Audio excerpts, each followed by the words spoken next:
Okay, well, delighted to say winning connections from the Alquoz Sprint. Brilliant performance. First Australian winner, we reckon, for 7 years here as well. We've got Paul Messara and Craig Williams. First, Paul, your reflections on that performance from your horse. And there was a degree of confidence, but my goodness me, she delivered. Yeah, we were really confident with the way she went into the race. We came over here, we didn't have any hiccups. She settled in really well the environment here, and that's a big plus when you're travelling horses such a long way, particularly from Australia. So we were going into it without any hiccups. The horse had worked well. I was first up after a break, so there's always that question mark, but it was a super performance. What does it mean for you to have achieved this? I think it's probably the most nervous I've been prior to a race today that I've ever been in my life. It's obviously the world stage, and Australia's a long way away, and these races count, and you're against the best in the world, and everyone's competing, and it's top-class company. It's a big thrill. Were you nervous perhaps because you had your horse in such good form and you felt, no, this was a really big chance, and you had a degree of expectation? Absolutely. You don't get many chances, with good horses or in any fact, having the chance to come to Dubai and race a horse. So when you've got them here and they're in good form and they're working well, you just want them to have every opportunity, be either fairly beaten or have every chance to win. And Craig did that today, gave her every chance, and we knew she'd be strong late, and she certainly was. So next port of call for you is to go and get a top hat and tails for Royal Ascot, I believe. Yeah, I had a trial run a couple of years ago with Alberta, and I said I wouldn't come back until I had a horse that I thought could win at Royal Ascot, and I think this mare's certainly good enough, and she's just got that bit on Alberta. Alberta had a very poor trip over there, so this mare's quite seasoned. She's travelled a lot, and that's a big... And you must be feeling quite confident because you've beaten perhaps the best of the 5 furlong sprinters from Europe anyway. So you're going up with a favourite's chance. That's right. No, I'm very friendly with Robert Cowell, who had Prohibit, who obviously won last year. So we had a bit of a side wager today. Who'd passed the post first. So glad to have beaten a lot of those horses, and I'm sure there'll be some others that pop up along the way. Craig, for you, I know you were also quietly confident coming into the race. It all came good, and that's acceleration in the final stages as well. Yeah, certainly. Look, this is we counted out the other morning when I arrived in here. This is my 20th time I've ridden Hortensia. She's been a really good horse throughout my career, and we knew what our strengths and weaknesses were. But most importantly for me was when I spoke to Paul. First of all, when she arrived here, he said to me that she settled in so well. When I arrived here and we sat down and had breakfast and had a discussion about it, most importantly, she just done so well, and so for me then we all sat down, we did our form, we walked the track on so many times, and we had our game plan, but most importantly she was prepared right today, so it was a lot easier for me, and I know her so well, and she always seems to run really well for me, so luckily I had the right horse prepared, and she just showed all her fighting heart today, and it was a great thrill for me. I can see the smile just for thinking that burst of acceleration and everything. It was, in the end, pretty easy, the way it sort of all came good for you. Yes, it was. Our most important part was, first of all, she just got here and done so well, and I wasn't even required to ride her, so as much as I love doing it, I just knew that, the formula was working, and Paul was so happy with her, and even when we just discussed and we all walked the track together, that he couldn't have been any happier with the horse coming into this race. Also, it hasn't been mentioned, but back to 5 furlongs, put blinkers on her. That was a real key to her acceleration over a short distance. She hasn't won at 5 furlongs before, and so credit again to Paul. But the race, most importantly, we just said we need a clear run so she can use that acceleration. If they went slow and she was close, we were confident she can outsprint this group of horses. And as it turned out, I just wanted to get her in the right position. It wasn't as clean as I wanted, but I had the right horse to be able to manoeuvre. And as I say, we're talking about Ascot. You know that track well. Will she handle that particular track? Oh, no problem. If she arrives in Newmarket in the same form and travels over there, she'll love Royal Ascot. I don't know, even as racing people, anyone loves it. I'm sure horses smile at it. It's a classic race meeting, a classic track, and I hope she turns up there in the same form. Brilliant, well done today. Any questions? Jeffrey? Paul, will you take an Ascot immediately, after this, will you go to Australia and No, the horse actually is planned to leave in a week's time. There's a limited amount of flights to go straight to England. Quarantine-wise anyway, we couldn't go back to Australia and make another trip. We'd have to go via Singapore or somewhere else on the way home for a number of weeks. So she'll fly straight to England in a week's time. And will you accompany, or have you got an assistant? I've got a stable, a travelling foreman who'll take the horse over there, and then I'll accompany her in a couple of weeks' time. Paul, big buzz. Is it a bit of patriotism, a bit of stamp on your reputation to some degree?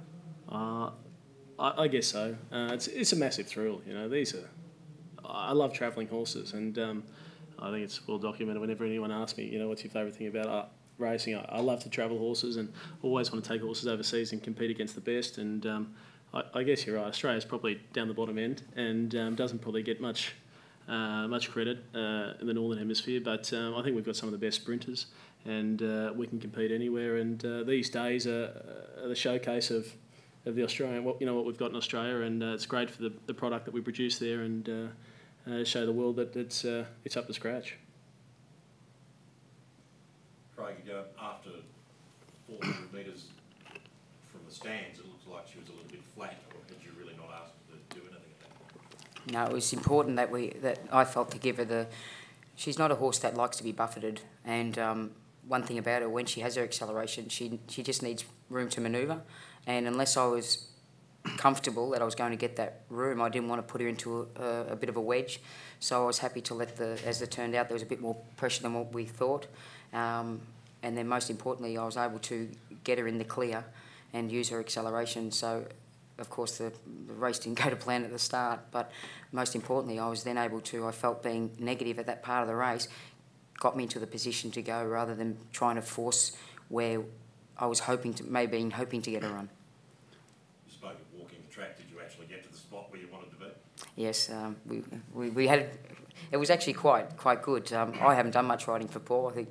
Well, let's count the two rides. The last two rides for him have been two winners. I have ridden for him more, but and two Group 1s. And they're the only times. Oh, that's two starts with two Group 1s. And our discussion that we had gave me also a better insight into Paul and his mindset. And for a jockey like me, who I love doing form, I love walking tracks, I love all those, as we said, 1%ers. Paul is a trainer. It seems to be along the same mould as I am, so we've got so much in common. And again, you know, he entrusts me with Hortensia, but most importantly, he prepared the right horse, and we walked the track, and I think we all look like athletes walking up and down the track, but after that hot day, I think we all could have ridden that weight. Yeah, we got down to even which way the grass was mowed, you know, what lane we prefer in terms of which way the grass was mowed, so there's a fair bit of detail in the walk, don't worry about that. Paul, have you sort of had many dealings with Tony Noonan, who in some sense might be aching? He had a Group 1 taken away from him with this filly, and then I suppose by geography she finished up with you. Yeah, no, I haven't had much communication with Tony, but the horse came in great order, and I was just a fortunate kind of end user, I guess, of her, that happened to get her at a time maybe where I think the circumstances of where I trained from in the country really benefited the horse. She's an older mare, and I know even from my short time with her travelling in a state that she does particularly well in that type of environment and not so well in the metropolitan city type environment. So no doubt she'll do great in Newmarket, and I think more than anything the environmental change has been a monumental one for her improving. Well, can you tell us a bit about what it means at your age to win here in Dubai with, you know, in this kind of carnival kind of atmosphere and that kind of thing, what it means to you? I guess it's a huge step for me to win a race on an international card like this. You guys could probably tell me more the significance of it, but certainly it's seen by everybody. And I remember I had a horse, Alberta, run the July Cup and come third a couple of years ago, and some people said I probably got more exposure from coming third in the July Cup than I did winning a Group 1 in Australia. So from that aspect, it's a big thing, and you know, all the big world players are here, all the best trainers are here, so it's a huge thrill. It's a great night. It's the most amazing place I've ever been. Certainly to race at, it's incredible. The atmosphere was amazing. The whole thing is it's quite unbelievable to be here, let alone to have a horse that can win on the big night. Craig, how do you rate the track? Is it like a track like Flemington or Caulfield? Well, it was the turf track was presented in perfect order, and it was, you know, delight to ride on. But even the facilities we have here, you look at the stand, and even the hotel that we're staying in, I can look out the balcony and watch all the horses or listen to them gallop past. It's an amazing place, and the grass track was prepared perfect. Most importantly, it was safe.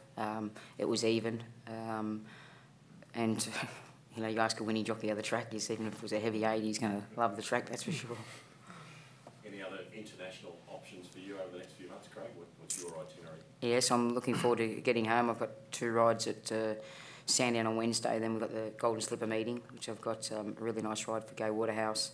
No Looking Back, Southern Speed in the BMW, and then I fly to Singapore that night and I ride in 2 of their feature races the next day for Michael Freeman. Then I'm home, and I'm home until the start of May, and then I take up a contract where I ride the first weekend, one of the favourites for the NHK Mile in Alfredo, and finish there the end of June with the Takaraza Canaan, and by the sounds of it, in the middle of that, looking forward to going to Royal Ascot with Hortensia and hopefully Dunedin. Is that a complication? Do you have to get a release from Japan to go? Royal Ascot's fantastic because it's Tuesday to Friday, and it works out well with Japanese racing, where they race predominantly Saturday Sunday. now as well. Tuesday to Saturday. Yeah, well, I know she's running on the Tuesday. What's Dunedin named out of Ascot? He's having a first up run at the start of May, and then that will decide where he's going to go. Spoke to David Redfers, and they're thrilled by the way he's come back, and I was just delighted to get a phone call from him to put my name in the mix. And so I basically, after learning my trade in Australia, I got my biggest opportunity when I took up a contract for 2.5 years, and lucky enough to ride out for the West Earsley stables with Mick Shannon, and during that time of the year, there's no better racing than the European racing for sure. And start of May 22. Correct. Brendan, I think. Thank you very much. Thanks very you might much. want to go enjoy Thank this you. evening. Thanks very much. Thank Well you. done. Thank you.